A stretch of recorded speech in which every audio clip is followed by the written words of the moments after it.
Hi, my name's Ian Steele. It's 9:03 a.m. and I'm on a lot more Tylenol than my doctor recommended. We're in San Diego for dicking around in Comic-Con. I said I was going to come up with a better title, but I didn't.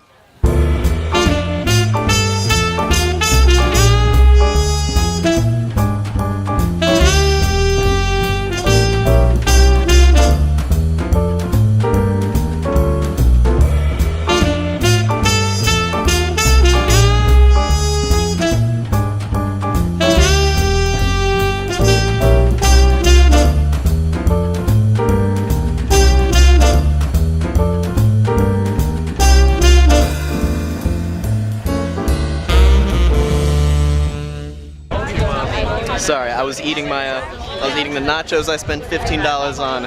I just watched Oliver Stone talk about Pokemon Go. Shailene Woodley doesn't know a lot about U.S. history. That's my summation of the Snowden panel. So also about the Snowden panel today, Oliver Stone was talking about how hard of a movie it was to get made just because of the stigma behind it and how they needed to get the French and the Germans to back it. And it was just a whole big hassle to get that movie made. And then right before it, we saw a DreamWorks panel where they were like, "Yeah, we pitched Alec Baldwin playing a baby," and they were like, "Here's the company credit card, spend all of it." That's how movies work.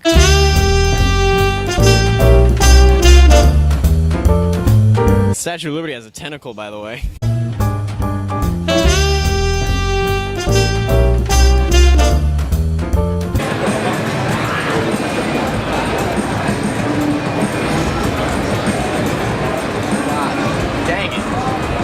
Alright, so we were hanging around in the exhibition hall and we headed over to the Lionsgate booth, and we got some dank free swag, so we're gonna check it out. A couple film posters. First of all, we got Hacksaw Ridge, which is from the director of Braveheart, and The Passion of the Christ. That's Mel Gibson, so this movie probably doesn't have good things to say about the Hebrews. Poster for Nerve is it's completely in reverse. I don't know if they're trying to do a cool thing, but like even July 27th is like backwards, and I find that confusing. I don't know if they screwed up, or if this is just how the poster is. I don't know. This is Marky Mark for Wahlburgers, the movie. Deepwater Ridge about the BP oil crisis, obviously. Kurt Russell, Big Trouble Little China 3, the Electric Boogaloo.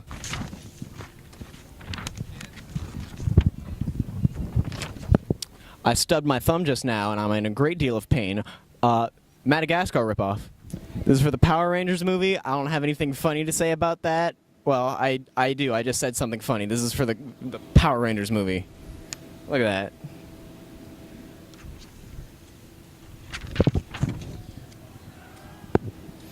Thanks, Lionsgate.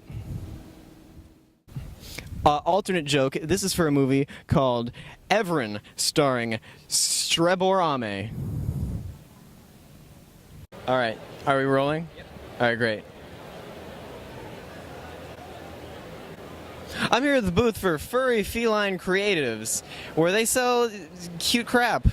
Literally. I'm here with Alvin. Alvin, what do you guys sell? So we sell a lot of crap, actually, not just plush toy, but we actually have an entire brand. This is one of our Comic-Con exclusives. It's our last one. We have our bags right there on the other side. We actually have like poop totes, umbrellas up there, books, pretty much everything that you could think of. So we have what we call Purge and Friends and I Heart Poop Culture. So the two brands of Furry Feline Creatives. You're making a lot more money than I would hope someone could off of selling cute poop-related merchandise. What made you do this, and why do you think it's so profitable? Well, everything that we do comes from the heart. Our focus is the family. So from kids to adults, we wanted something that's going to bridge the gap with generations. So we created something that kids would enjoy and adults could enjoy. So that's why you see a lot of merchandise that talks about a family, talks about friendships, talks about poop. We all talk about poop all day, so talk to my kids about poop, and I talk to you about poop. And it works. So we share the poopy love nationwide. Fantastic. Furry Feline Creatives, family, friendship, poop. Now back to you. All right, so according to the internet, Chadwick Boseman was supposed to be here wandering around incognito wearing a Black Panther paper mask, but we wandered around the floor and we were not able to find him. So instead, we're just going to interview somebody else. What do you think about the Brexit? No comment, actually. And cut. All right, go. What was it like working with Tim Miller? Tim Miller? I don't know. Who's Tim Miller? This guy who directed the movie you were in. You know, that's a pretty good question. What was it like to work with Tim Miller? I don't know. I didn't work with him. Somebody else did. And that man's name was Ryan Gosling. Now back to you. Welcome to the smoldering ruins of the Hall H waiting line that I waited in for 30 hours between 5 a.m. on Friday to very early on Saturday morning. We went to Hall H and it was a good time. They had some swell shows for us. David Ayer was probably drunk and went on stage to talk about Suicide Squad, and he didn't know the names of a lot of his cast members. He referred to Cara Delevingne as Jared Leto, but then again, I'm pretty sure he thinks everyone in that movie is Jared Leto. Didn't know the name of the guy who played Killer Croc, but neither do I. Eddie Redmayne brought chaos to the entire hall when he started handing out Harry Potter wands to literally all 6,000 people. 7,000? They presented King Arthur, a.k.a. Guy Ritchie presents Game of Thrones. There was an Aliens panel for the 500th year anniversary of the film Aliens, where James Cameron recalled the time that a child accused him of child abuse on one of his sets.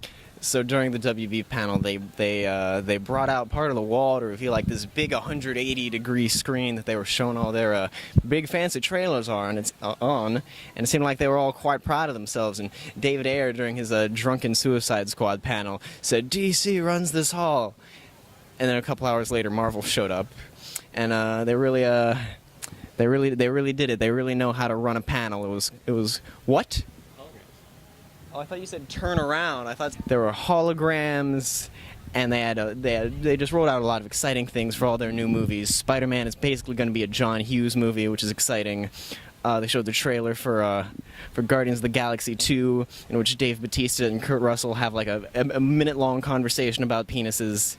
It's fantastic. It was a good old time. It's really what me and 7,000 of my closest friends waited for in line for 30 hours. I got this neat hat, by the way. All right, we're just about wrapping up shop here at Comic-Con 2016. I'm here with artist Greg Horn. Now, you have your own little booth here at the old Comic-Con where you're selling your art. You're selling like prints of popular comic book characters and movie characters and that sort of thing. What got you into doing this sort of thing by trade, and how did you get, I guess, good enough at it to have your own booth here? Well, I've always wanted to do comic book art since I was a small kid. I started doing my own comic books in 3rd grade, and eventually I worked my way up through black and white comics and started working for Marvel in 2001. So a lot of the stuff you see here is my published artwork that I've done for them. Currently I'm working on with GameStop on a lot of their books and various convention specials. That's fantastic. The exhibit hall is now closed. Please exit immediately. We'll cut that part. That's fantastic. Now, I'm sure it hasn't been an easy path to getting to do this sort of thing. It certainly seems like a dream job. Do you have any advice for any young artists out there who are just aspiring to be able to draw comic book characters for a living? Yeah, I'd give the same advice to artists that I give to anyone. When something negative happens to you, it's usually just pointing you in a new direction. So I always tell people not to get too stressed out over negative events in their life. All right, well, thank you so much for your time, and we just appreciate you talking to us. Thank you. All right, so we're just about done here in the lovely city of San Diego. We had a good old time for 5 days at Comic-Con. There were some good times, there were some bad times. Sleeping on a sidewalk is not a thing I want to do again in the near future. We talked to some neat people. We had a fun interview with Greg Horn that I was too scared to make a lot of dirty jokes during. But overall, it was a swell time, and signing off. I'm Steele.